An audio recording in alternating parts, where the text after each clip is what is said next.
अगर हम मनसा वाचा कर्मणा समान नहीं है तो कहीं ना कहीं हमारे सेल्फ कॉन्फिडेंस पे असर है।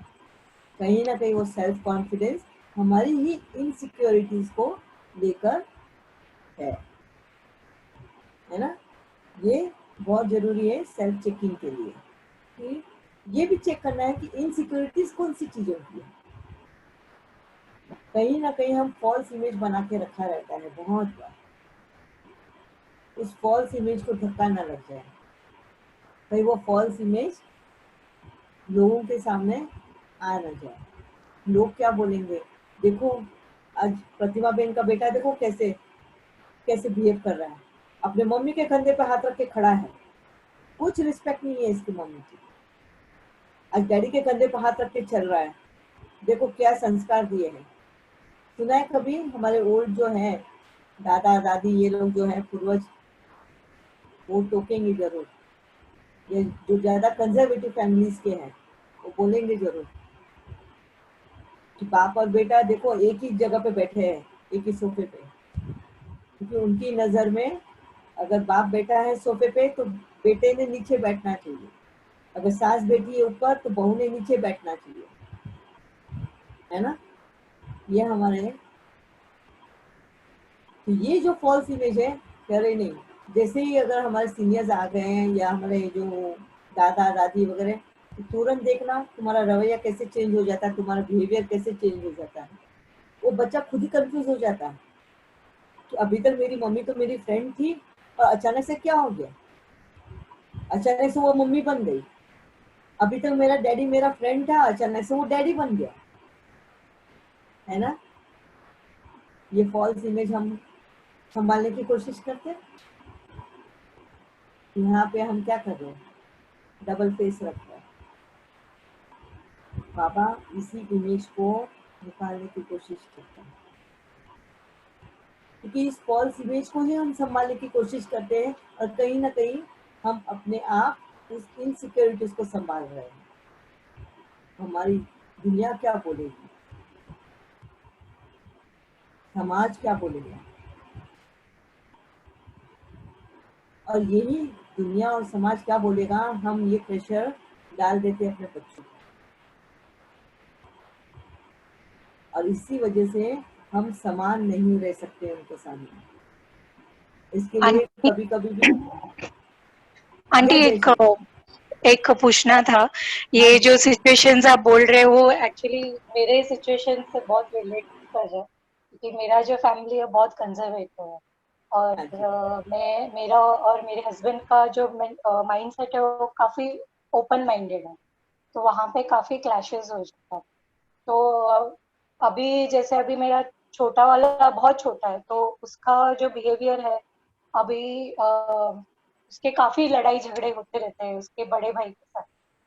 तो वो चक्कर में उसको संभालने के चक्कर में मुझे बहुत ज्यादा चिल्लाना पड़ता है, गुस्सा करना पड़ता है।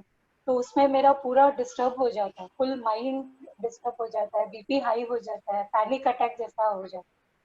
बट मुझे वो कैसे हैंडल करना है वही समझ में नहीं आ रहा। मैं उसको प्यार से 2-3 बार बोलती हूँ, वो सुनता नहीं है। फिर उसको चिल्ला के डांट के फिर उसको डरा के ऐसे बताते तो सुनता है, पर वो आई मुझे भी मालूम है कि वो सोल्यूशन नहीं है। बट कैसे करना है वो समझ में नहीं आ रहा। सबसे पहले तो हमको उसको अंडरस्टैंड करना है कि अगर वो हमारी बात सुनता नहीं है, इसका मतलब कहीं ना कहीं हमने उसके अंदर वो बिलीफ अभी तक ग्रो नहीं किया है कि मम्मी अगर एक ही बार बोलती है, मैं जो बोलती है सच बोलती है, वो उसके अच्छे के लिए बोलती है। ये उसको समझना बहुत जरूरी है। और वो कब समझेगा ये बात, जब हम उसको ये बात समझाएंगे और उसको अनुभव कराएंगे। उसको जब तक वो एक्सपीरियंस नहीं करेगा तब तक वो नहीं समझेगा। और इसके लिए बहुत बार हमको उन बच्चों को उनके डिसीजंस पे छोड़ना होता है। ठीक है, मैंने बताया, अब तुझे क्या फॉलो करना है कर, है ना। जैसे बाबा हमें क्या करता है, आज हमें मारता है, पिटता है कि नहीं बदल यहाँ से, गुस्सा बदल, गुस्सा नहीं करना है, लालच नहीं करना है। नहीं, वो क्या करता है, प्यार से, यस, प्यार से हमें हमारे विकारों की पहचान देता है और प्यार से हमें सही रास्ता बताता है, फिर हमारे ऊपर छोड़ देता है, अब चलना है चलो, नहीं तो भुगतोगे। और जब भुगतने का वक्त आता है, हमने नहीं सुना, बाबा को फॉर ग्रांटेड ले लिया, अभी हमने अनुभव कर लिया कि बाबा ने जो रास्ता बताया वो सही है, दुनिया जो रास्ता बता रही है वो गलत है। दुनिया क्या बोलती है, बहुत बार हम बच्चे ही बाबा को बताते रहते हैं, क्या बोलते हैं, बाबा तू तो ऊपर बैठ के ये सब बातें हमको बताता है, तू कभी इस दुनिया में आके तो रह कर देख, देख कैसी ये दुनिया है, अगर हम ऐसे रहेंगे तो देखो कैसे वो लोग हमको कच्चा ही चबा जाएंगे, है ना। फिर बाबा क्या बोलता है, ठीक है तुम वैसे भी जी कर देख लो, आखिर आओगे किधर, मेरे पास ही। तो ये है, बाबा हमें थोड़ा ढील देता है वो अनुभव करने के लिए, और जब वो अनुभव कर कर आते हैं, फिर उस वक्त जब हम भुगतते हैं, तब हमें बाबा की वो वानियां याद आती है कि बाबा ने हमें क्या बोला था। तब हमारे अंदर वो क्रिएट होता है एक भरोसा बाबा की वाणी पर, एक बाबा के कहे बताए हुए रास्ते पर एक फेथ क्रिएट होता है, एक ट्रस्ट क्रिएट होता है। और एक बार वो ट्रस्ट क्रिएट हो गया, फिर हम उस जगह से हिलेंगे नहीं, फिर वो रास्ता पकड़ के रखेंगे। सिर्फ इसी तरह से हमको हमारे बच्चों में भी ये फेथ क्रिएट करना है, ये ट्रस्ट क्रिएट करना है कि अगर मम्मी ने ये बात बोली है, भले ही दुनिया कुछ भी बोले, मेरी माँ ने अगर मुझे ये बात बोली है वो 100% सही है। तो इतना हमें उनके ऊपर वर्कआउट करना है, उनके मन में ये भरोसा जीतना है। कहीं ना कहीं हमने उनका भरोसा जीता है, सबसे पहले उनको उनका अनुभव करने दिया है उनके डिसीजन का, और फिर उनको ऐसा लगता है कि नहीं, मम्मी का बताया रास्ता ज्यादा सही है, ज्यादा फायदेमंद है, ज्यादा हमें दर्द से वो बचाता है। उनका कॉन्फिडेंस लूज नहीं कराना है हमें, उनको हमारे ऊपर डिपेंडेंट नहीं बनाना है ना। मगर अगर वो गलत रास्ता ले रहे हैं, तो हम अगर उनको गाइडलाइंस दे रहे हैं, तो वो सही उस रास्ते पे चले, वो डिसीजन लेने की शक्ति उन्हें हमें देनी है। You don't have to make them dependent, उनके अंदर का कॉन्फिडेंस उनको कम नहीं कराना है, नहीं तो उनका आत्मविश्वास अगर एक बार खो दिया तो हर बात, मम्मी इतना पानी पियो, मम्मी ये पानी ठीक है, मम्मी मैं 2 रोटी खाऊं या 3 रोटी खाऊं, मतलब इतनी डिपेंडेंसी नहीं लानी है उन्हें। अभी पेट उनका है, हम बताएंगे क्या कि उनको 2 रोटी खाना है या 3 रोटी खाना है, नहीं, उनको जिस हिसाब से भूख लगे उनको डिसाइड करने दो, मगर किस हिसाब से खाना है कि सब्जी ज्यादा लो, रोटी कम लो। सब्जी तुम्हारा फाइबर देती है, तुम्हारे पेट डाइजेशन के लिए वो अच्छा है, इस तरीके से गाइडलाइन दो, मगर कितना खाना है वो डिसीजन उनके ऊपर छोड़ो, है ना। तो ये भी हमारा ध्यान हमें रखना बहुत जरूरी है कि कितना उनको गाइडलाइंस देना है, फूल फीडिंग नहीं करना, नहीं तो डिपेंडेंट कि वो अपना आत्मविश्वास खो देंगे, अपना कॉन्फिडेंस लेवल उनका एकदम डाउन हो जाएगा, फिर बाहर भी कहीं पे भी जाएंगे तो वो डिसीजन पावर उनमें नहीं आएगी। बहुत केयर से, बहुत ध्यान से बच्चों की पालना करनी होती है, ठीक है। और ये हमें बाबा सिखाता है, जिस तरीके से बाबा हमें पालना देता है। आप कभी भी देखना कि बाबा की पालना कैसी है हमारे लिए।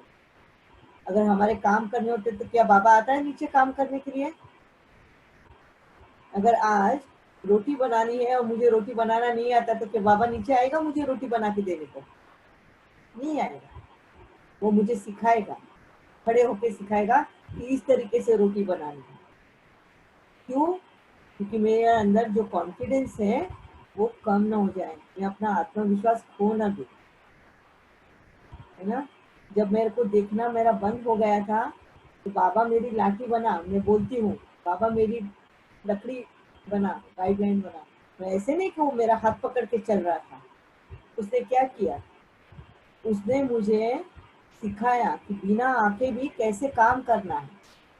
उसने मेरा आत्मविश्वास खोने नहीं दिया, मेरा कॉन्फिडेंस जो मेरा खत्म हो गया था क्योंकि मैं देख नहीं पा रही थी कि मैं काम नहीं कर सकती हूँ, उसने वो कॉन्फिडेंस वापस से लेकर आया। उसे बोला तू कर सकती है, तेरे इससे 4 ऑर्गन्स को पावरफुल बना, जिसको तूने डोरमेंट कर दिया था क्योंकि एक आंखों की शक्ति से काम कर रही थी तू, अब दूसरे 4 ऑर्गन्स को भी पावरफुल बना, उनको भी काम में ला और डिस्ट्रीब्यूट कर सबको इक्वली 20-20% काम कर देते। सो 5 ऑर्गन्स को 20-20% में डिस्ट्रीब्यूट किया और अब जाके मेरे वो सारे काम परफेक्ट होते हैं। तो बाबा ने के गाइडलाइंस थे, मुझे सपोर्ट था मुझे, बट उसने मुझे इंडिपेंडेंट किया, डिपेंडेंट नहीं किया, है ना। तो हमेशा जब हमको बच्चों को पालना देनी है तो हमेशा इस तरीके से देना कि बाबा हमारे साथ हमें पालना कैसी देता है ना। हमारे अगर कर्मों की लड़ाई है वो हम ही से वो लड़ाई खत्म करवाता है, फेस करने की शक्ति, सपोर्ट देता है, मगर वो हमारे बदले वो नहीं लड़ता है हमारे कर्मों से। वो तो पहले ही बता देता है ये कर्म तुम करके आए हो, तुमको तो फेस करना ही करना है, गलत किया है तो गलती का एहसास भी कराता है हमें, मगर वो हारने नहीं देता है उस कर्म से, हमें ताकत भरता है। अब लड़ा है, किया है गलत तो ठीक है, उसको एक्सेप्ट कर और अब उससे फेस कर, उसमें से निकल, सॉल्यूशन ढूंढ, कैसे उसको फेस करके आगे अभी वापिस से वो गलत कर्म नहीं करेगा, अब अच्छे कर्मों में जाएगा। इस तरीके की जो पालना देता है, सेम ऐसी पालना हमें अपने बच्चों को भी देनी है। कहाँ ढील देनी है, कहाँ उनको उनका आत्मविश्वास खोना नहीं चाहिए, उनका कॉन्फिडेंस खोना नहीं चाहिए, इसलिए उनको थोड़ा ढील भी देना है, उनको अनुभव भी करने देना है और उनका आत्मविश्वास, उनके ऊपर का भरोसा, उनका फेथ, उनका ट्रस्ट उनको जितना भी है, ताकि वो बाहर की दुनिया के प्रभाव में न आके हम जो अनकंडीशनली उनका हित वेल विशर है वो उनको समझ में आए। Their parents are their well wishers.